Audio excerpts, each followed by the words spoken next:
The church bells tolled, a sound that should have been joyous but felt like a death knell to Caleb Morrow. He stood at the edge of the garden, hidden behind a blooming magnolia tree, watching the wedding unfold like a play he wasn't allowed to star in. His brother Ethan, the groom, stood at the altar, his smile strained under the weight of their family's expectations. Caleb's heart pounded as he clutched the crumpled invitation he'd never been meant to see. His mother had made it clear, "You're not welcome, Caleb. Not after what you did." What he did was fall in love, love that burned too brightly for their small, conservative town of Willow Creek, Massachusetts, to contain. He'd come anyway, driven by a reckless hope that Ethan, his older brother and once his closest confidant, might still see him as family. 2 years ago, Caleb had come out to their parents, and the fallout had been catastrophic. His father's rage, his mother's tears, and Ethan's silence had carved a wound that never healed. Now, Ethan was marrying Sarah, the pastor's daughter, in a ceremony meant to cement the Morrow family's pristine reputation. Caleb was the stain they'd scrubbed out, or so they thought. From his vantage point, Caleb could see Ethan's broad shoulders stiffen as the officiant began the vows. Sarah, radiant in white, beamed with a sincerity that made Caleb's stomach twist. She deserved better than a groom whose heart was split in two. He'd seen it in Ethan's eyes last summer, during their one forbidden meeting at the old pier. The way Ethan's gaze lingered, the way his hand trembled when it brushed Caleb's. Something unspoken had passed between them, something dangerous and alive. "Caleb, you shouldn't be here," a low voice hissed behind him. He spun to find his cousin Lila, her eyes wide with worry. She'd been the only one to text him after he was disowned, the only one who still called him family. "I had to see him," Caleb whispered, his voice raw. "Just once." Lila grabbed his arm, her grip gentle but firm. "If Aunt Margaret sees you, she'll call the cops. You know how she is." Caleb's jaw tightened. He knew.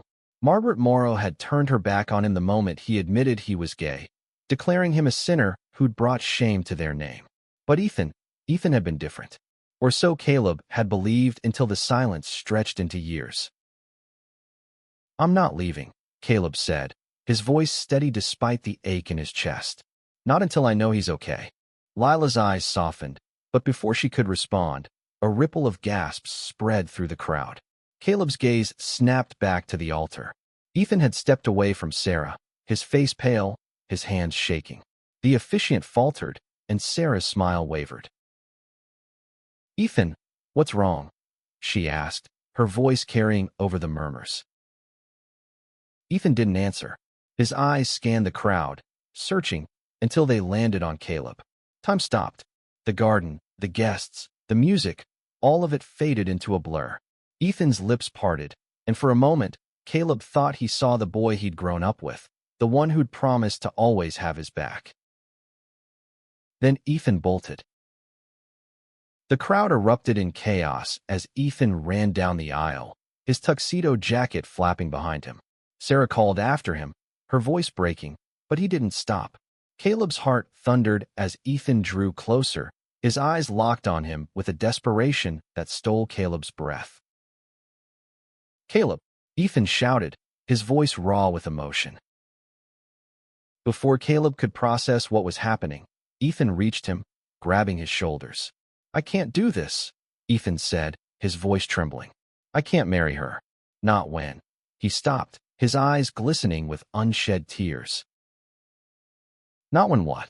Caleb whispered, afraid to hope. Ethan's hands tightened, and he dropped to his knees in the grass, his head bowed. "Not when I'm in love with you."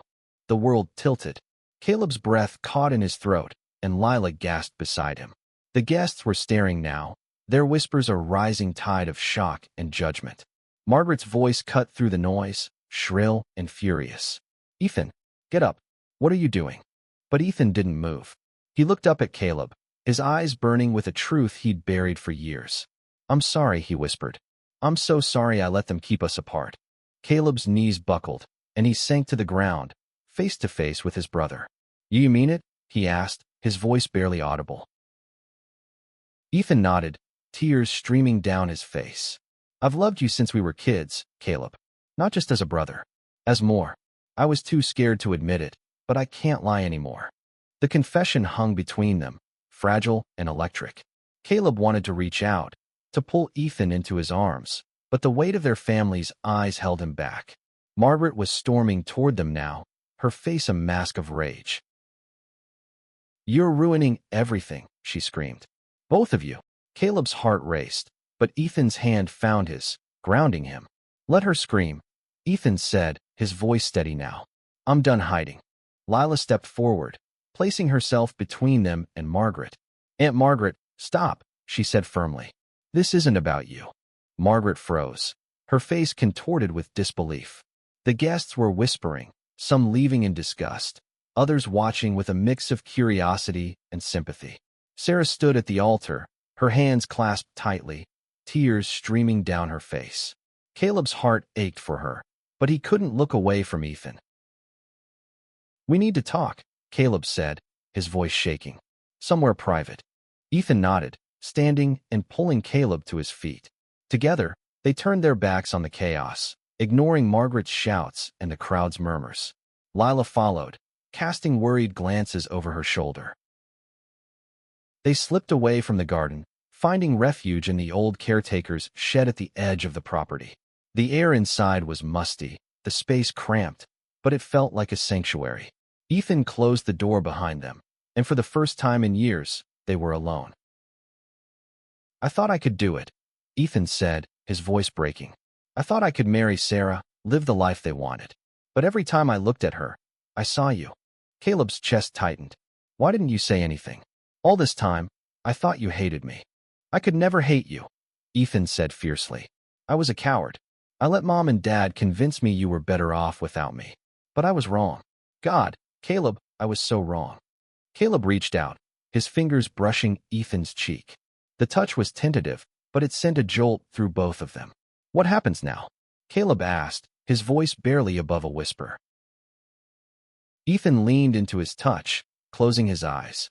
"I don't know, but I know I can't lose you again." As the world outside raged on, Caleb felt a flicker of hope ignite within him.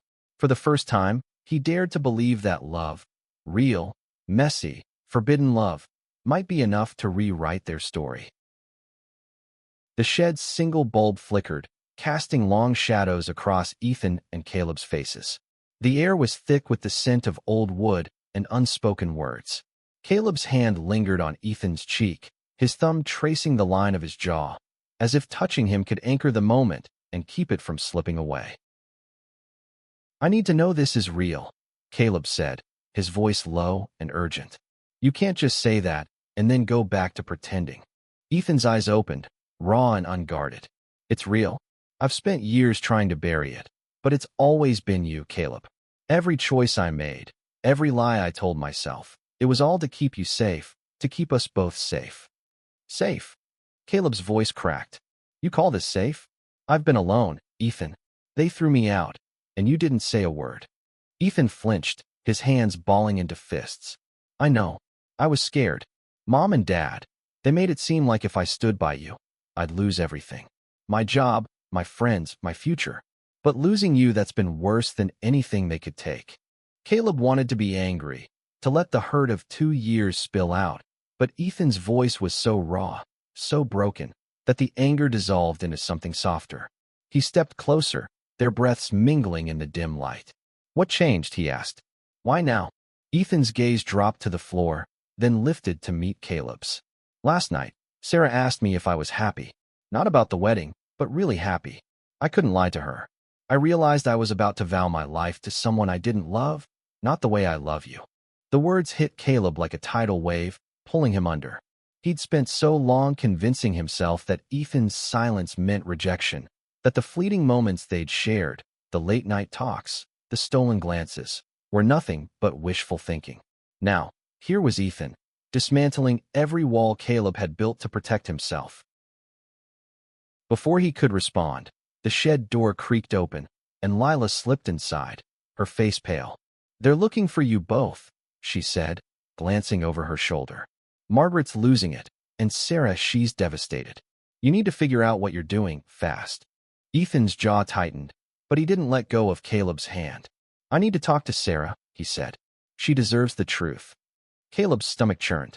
And what is the truth, Ethan? Are you ready to face Mom and Dad? The town? Everyone out there who's going to hate us. Ethan's grip tightened. I don't care about them.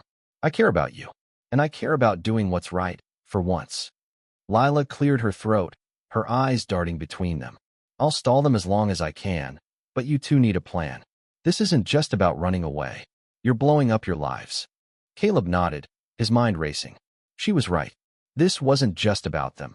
It was about the ripple effect of Ethan's choice, Sarah's heartbreak, their family's rage, the town's gossip. But as he looked at Ethan, he saw a resolve he hadn't seen before, a fire that matched his own. Let's go, Ethan said, pulling Caleb toward the door. We'll face Sarah first. Together.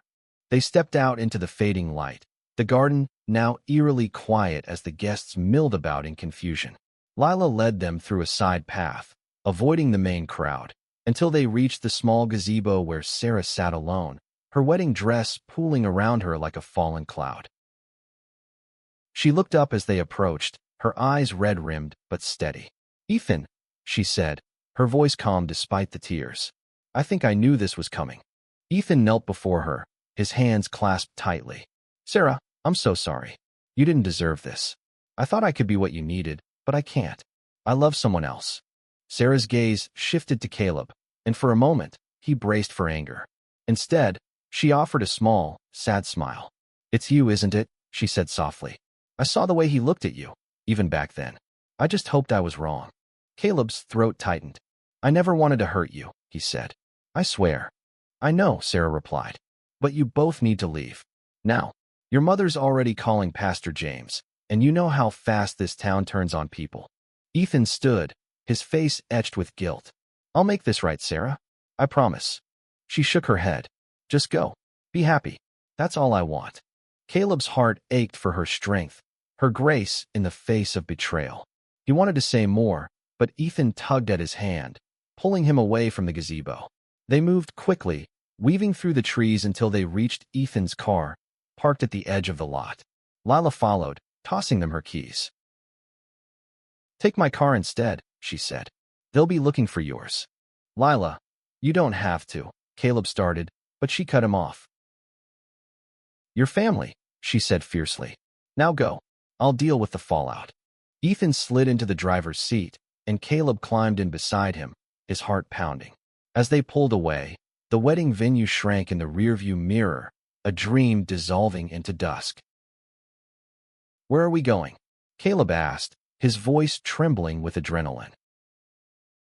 Ethan's hands tightened on the wheel. Anywhere but here. Somewhere we can figure this out. The road stretched ahead, lined with towering pines and endless possibilities.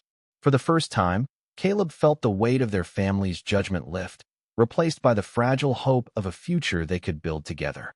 But he knew the road wouldn't be easy. Secrets like theirs never stayed buried in a town like Willow Creek. The car hummed along the winding roads of rural Massachusetts, the sky deepening to a bruised purple. Caleb stared out the window, the blur of trees a stark contrast to the chaos in his mind. Ethan's confession still echoed in his ears, each word a spark that both warmed and terrified him. Where are we even going? Caleb asked, breaking the heavy silence. Ethan's eyes stayed fixed on the road. There's a cabin my friend Jake owns, up near the Berkshires. He's out of town, and I know where he hides the key. We can stay there tonight, figure out what's next. Caleb nodded, though doubt gnawed at him. A cabin sounded like a temporary fix, a bandage on a wound that needed stitches. And then what? We can't just hide forever, Ethan. I know, Ethan said, his voice tight. But I need time to think, to breathe. I just walked out on my wedding, Caleb. I need to know I didn't ruin everything for nothing. The words stung, and Caleb turned to him, his eyes narrowing. For nothing? Is that what this is to you? Ethan's hands jerked on the wheel, and he pulled over to the side of the road, the tires crunching on gravel. He turned to Caleb, his face a mix of frustration and desperation. That's not what I meant. You're everything, Caleb. But I've spent my whole life doing what they wanted. Mom, Dad, the church. I don't know how to do this yet. How to be us. Caleb's anger softened, replaced by a pang of empathy. He reached out, resting a hand on Ethan's knee. "We'll figure it out. But you have to stop running from yourself. That's what got us here." Ethan exhaled, his shoulders slumping. "I'm trying. God, I'm trying." They sat in silence for a moment, the hum of crickets filling the space between them. Then Ethan started the car again, and they drove on, the tension easing but not disappearing. The cabin was a small, weathered structure nestled in a clearing, surrounded by dense forest. Ethan retrieved the key from under a loose porch board, and they stepped inside, the air cool and smelling of pine. The space was sparse, a couch, a fireplace, a single bedroom, but it felt safe, a world away from Willow Creek. Caleb dropped onto the couch, exhaustion hitting him like a wave. Ethan knelt by the fireplace, stacking logs with a focus that seemed more about distraction than necessity. "You hungry?" Ethan asked, glancing over his shoulder. "Not really," Caleb said, but his stomach growled, betraying him. Ethan chuckled, the sound warm and familiar. "Liar. I'll see what Jake's got in the kitchen." As Ethan rummaged through the pantry, Caleb's mind drifted to the past. Growing up, Ethan had always been the protector, the one who stood up to bullies, who helped Caleb with his homework, who snuck him extra dessert when their parents weren't looking. But after Caleb came out, Ethan's protectiveness had turned to distance, as if loving Caleb openly would cost him too much. Now, watching Ethan move with quiet determination, Caleb saw glimpses of the brother he'd lost and the man he'd fallen for, despite every reason not to. Ethan returned with a can of soup and a loaf of slightly stale bread. "Gourmet dining," he said with a wry smile, setting the makeshift meal on the coffee table. They ate in silence, the crackle of the fire the only sound. When they finished, Ethan leaned back, his eyes searching Caleb's face. "Tell me what you've been doing these past 2 years," he said. "I want to know everything I missed." Caleb hesitated, the weight of those years heavy on his tongue. "It wasn't easy," he admitted. "After Mom and Dad kicked me out, I moved to Boston. Got a job at a coffee shop, then a better one at a bookstore. Made some friends who got me. But I missed you every day." Ethan's face crumpled, and he reached for Caleb's hand. "I should have been there. I should have fought for you." "You're here now," Caleb said, squeezing his hand. "That's what matters." Ethan's thumb traced circles on Caleb's palm, and the air between them shifted, charged with a quiet intensity. Caleb's pulse quickened as Ethan leaned closer, their faces inches apart. "Caleb," Ethan whispered, his voice thick with emotion. "Can I?" Before Caleb could answer, Ethan closed the distance, his lips brushing Caleb's in a kiss that was tentative at first, then desperate, as if he were pouring years of longing into it. Caleb kissed him back, his hands tangling in Ethan's hair, the world narrowing to the heat of their connection. When they finally pulled apart, breathless, Caleb rested his forehead against Ethan's. "We're really doing this, aren't we?" he murmured. Ethan nodded, his eyes shining. "Yeah, we are." But as they held each other, the distant sound of a car engine broke the silence. Headlights flashed through the cabin's windows, and Caleb's heart sank. Someone had found them. Caleb's breath caught as the headlights swept across the cabin's walls, painting stark shadows that danced like ghosts. Ethan tensed beside him, his hand tightening around Caleb's. "Stay here," Ethan whispered, moving toward the window. "No way," Caleb said, standing. "If it's them, we face it together." Ethan's jaw clenched, but he nodded, and they peered through the dusty blinds. A pickup truck idled in the clearing, its engine rumbling. The driver's door opened, and a figure stepped out, tall, broad-shouldered, unmistakable. It was their father, Richard Morrow.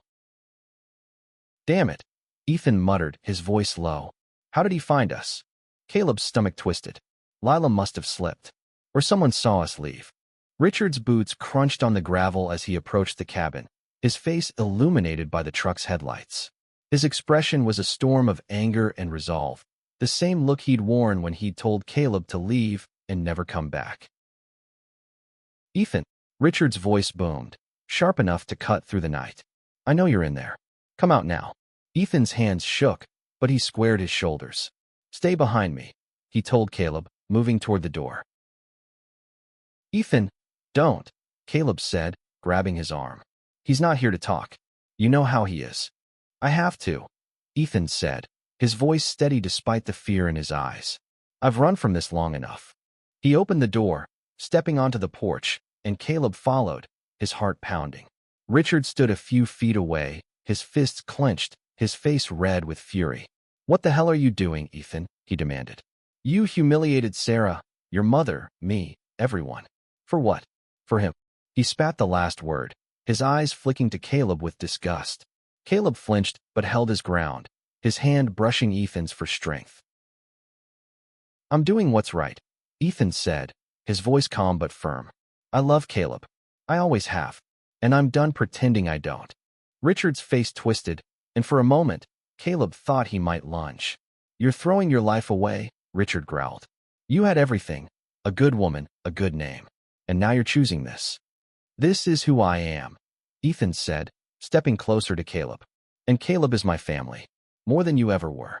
The words hit like a slap, and Richard's eyes widened, then narrowed. You're no son of mine, he said, his voice low and venomous. Either of you. Caleb's chest ached, but Ethan's hand found his, grounding him. Then we don't need you, Ethan said. We'll make our own way. Richard stared at them, his silence heavier than his words. Then he turned, stalking back to his truck. The engine roared to life, and the headlights swung away, leaving the clearing in darkness. Caleb exhaled, his knees weak. Ethan pulled him into a tight embrace, his breath warm against Caleb's neck. I'm sorry, Ethan whispered. I'm so sorry he's like this. It's not your fault, Caleb said, his voice muffled against Ethan's shoulder. But what do we do now? Ethan pulled back, his eyes searching Caleb's. We keep going. Together. But we need to be smart. They'll come after us again. Mom, Dad, the whole town. Caleb nodded, his mind racing. We need a plan. Somewhere to go where they can't find us. I've got some savings, Ethan said. Not much, but enough to get us out of state. Maybe New York. We could start over there. Find a place where no one knows us. The idea was both thrilling and terrifying. Caleb had built a life in Boston, but it was a lonely one, shadowed by the past. New York felt like a chance at freedom, but also a leap into the unknown. Let's do it, Caleb said, his voice steady. But we need to leave tonight, before they come back with more than just words. Ethan nodded, and they moved quickly, grabbing their few belongings from the cabin.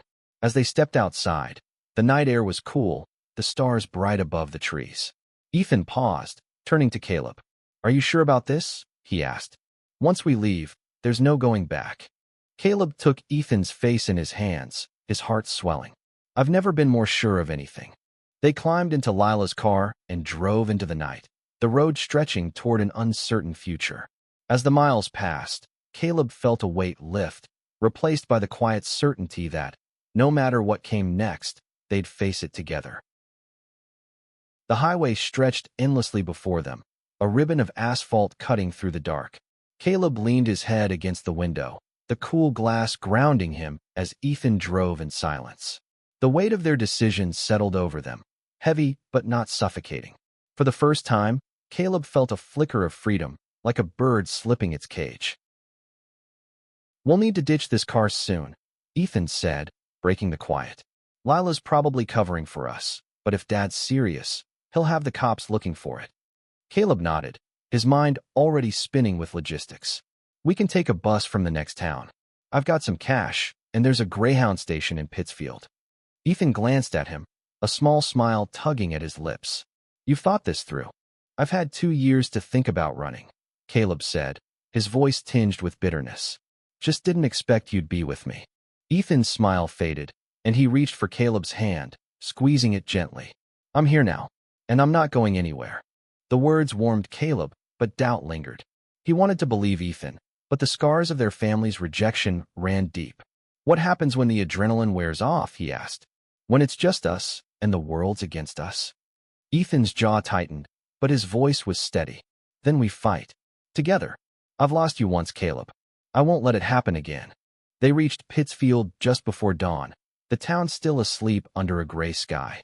They parked Lila's car in a quiet lot and walked to the bus station, hoods up to avoid curious eyes.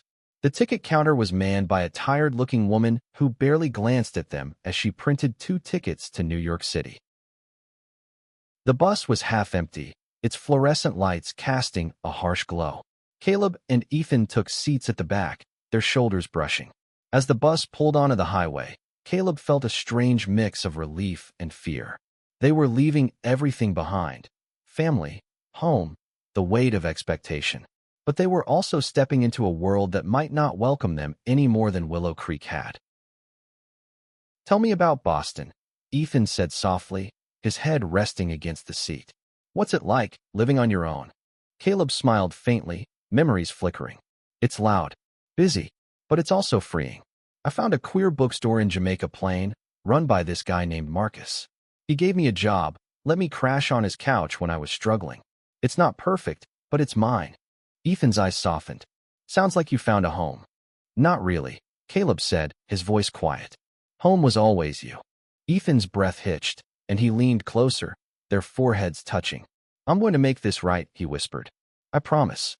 The bus rumbled on, carrying them toward a new life. But as they crossed the state line, Caleb's phone buzzed in his pocket. He pulled it out, his heart sinking as he saw Lila's name on the screen. "Lila," he answered, keeping his voice low. "Caleb, thank God," Lila said, her voice tense. "You guys need to be careful. Aunt Margaret's been talking to Pastor James, and they're spinning this whole thing as Ethan being corrupted. They're trying to track you down." Caleb's grip tightened on the phone. "What about you? Are you okay?" "I'm fine," Lila said. "I told them I didn't know where you went, but they're not giving up. Just watch your backs, okay?" "Thanks, Lila," Caleb said, his throat tight. "For everything." He hung up, relaying the conversation to Ethan, whose face darkened. "They won't stop, will they?" Ethan said, more to himself than to Caleb. "Not until they think they've won," Caleb replied. "But they won't. Not this time." Ethan nodded, his hand finding Caleb's again. "We'll be okay. We have to be." The bus pulled into Port Authority in New York City just as the sun rose, painting the skyline in hues of gold and pink. The city was a cacophony of horns, voices, and movement, a stark contrast to the quiet of Willow Creek. Caleb felt a surge of hope, but also the weight of the unknown. They had no plan, no safety net, just each other. "Let's find a place to stay," Ethan said, slinging his bag over his shoulder. "Somewhere cheap, until we figure out what's next." They wandered through the bustling streets, eventually finding a small, run-down motel in Hell's Kitchen. The clerk didn't ask questions, just took their cash and handed them a key. The room was cramped, with peeling wallpaper and a lumpy bed, but it was theirs. As they settled in, Caleb looked at Ethan, his heart full. "We made it," he said, his voice soft. Ethan smiled, pulling him close. "Yeah, we did." But as they held each other, the city's noise a distant hum, Caleb couldn't shake the feeling that their escape was only the beginning. The world they'd left behind wasn't done with them yet. The motel room's fluorescent light buzzed faintly, casting a sterile glow over the worn furniture. Caleb sat on the edge of the bed, his hands clasped tightly, while Ethan paced, his energy restless. New York City pulsed outside their window, a world of possibility and danger they were only beginning to navigate. "We need jobs," Ethan said, stopping to face Caleb. "And a place to live. This motel's fine for now, but we can't stay here forever."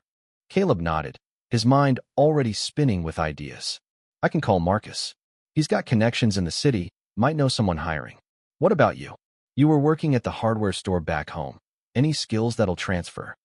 Ethan gave a wry smile. "I can fix just about anything with a wrench and some duct tape. Maybe construction? There's always work in a city like this." They spent the morning making calls and scouring online listings, their limited funds a constant pressure. By afternoon, Caleb had secured a part-time gig at a bookstore in the village, thanks to a recommendation from Marcus. Ethan found a lead on a construction crew needing laborers, no questions asked. It wasn't much, but it was a start.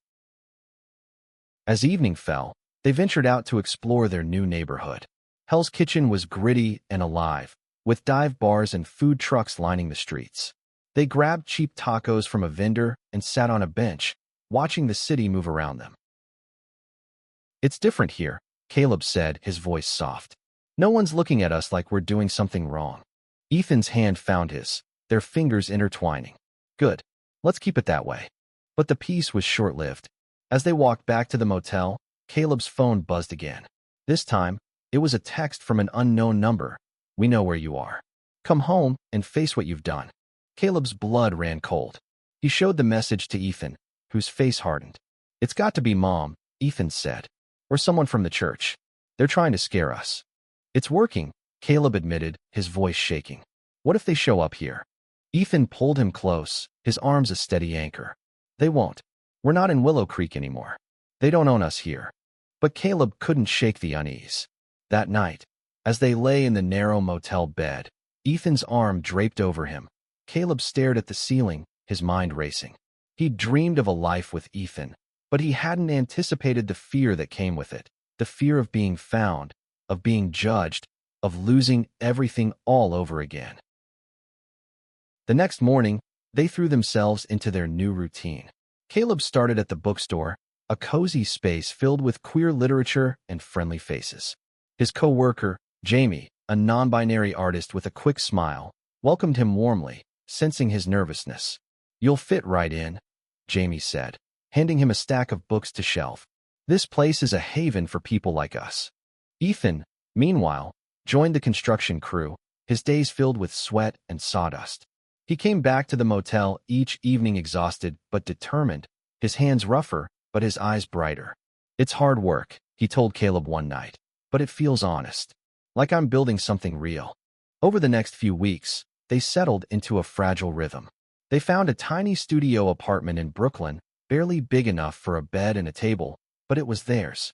They cooked simple meals together, laughed over shared memories, and fell into bed each night tangled in each other's arms. For the first time, Caleb felt like they were building a life, not just running from one. But the past refused to stay buried. One evening, as they walked home from a late dinner, Caleb noticed a man lingering across the street, his face half hidden in shadow. He grabbed Ethan's arm, his heart racing. That guy's been following us, he whispered.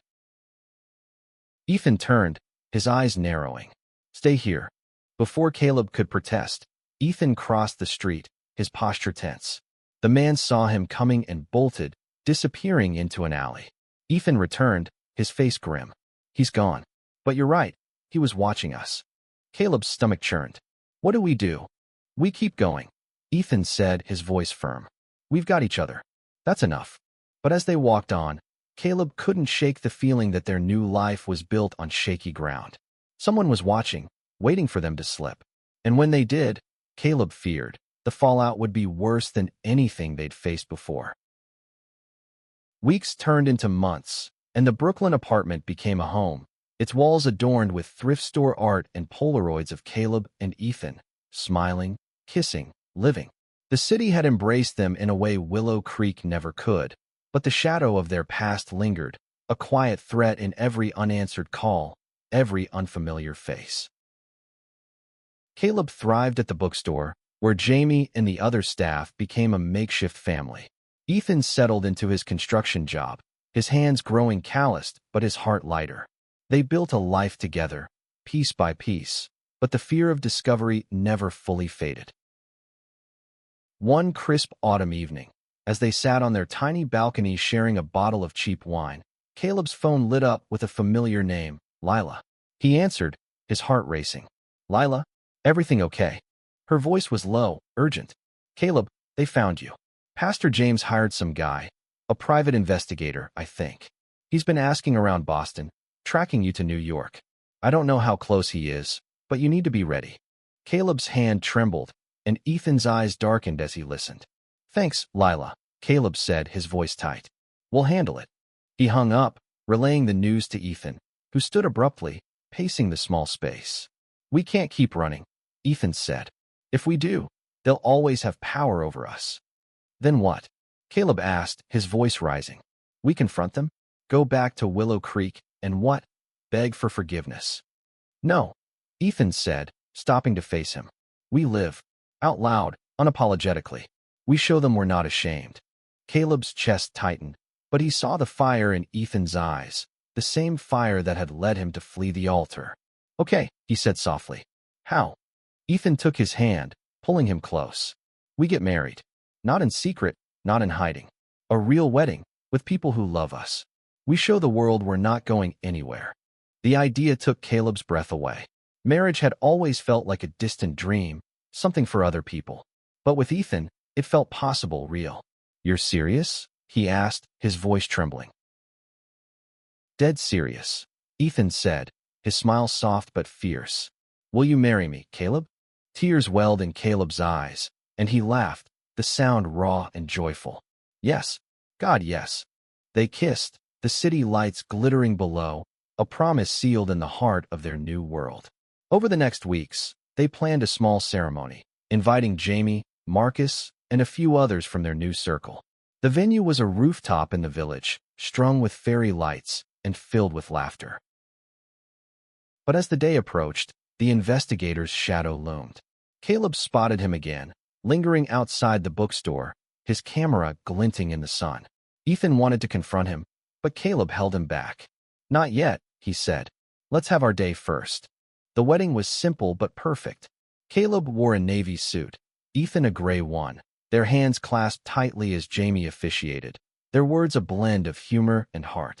"You too," Jamie said, grinning, "are proof that love wins, no matter what." As they exchanged rings, Caleb felt a weight lift, the fear of their past fading in the warmth of their vows. But as they kissed, sealing their bond, a shout broke through the celebration. "Ethan, Caleb." It was Richard, flanked by Pastor James and a man Caleb recognized as the investigator.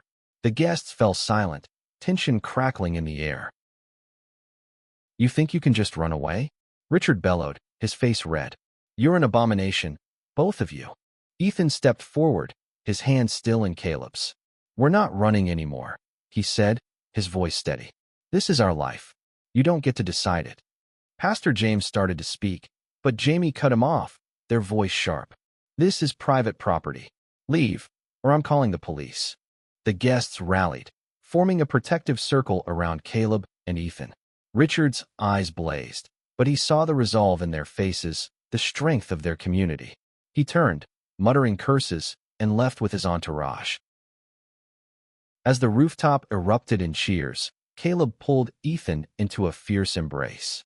"We did it," he whispered, tears streaming down his face. Ethan kissed him, soft and sure. "Yeah, we did." They danced under the stars, surrounded by love, their past a fading echo. The road ahead wouldn't be easy, but they had each other, and a community that would fight for them. In that moment, Caleb knew they'd won more than a wedding. They'd won their freedom, their truth, their home.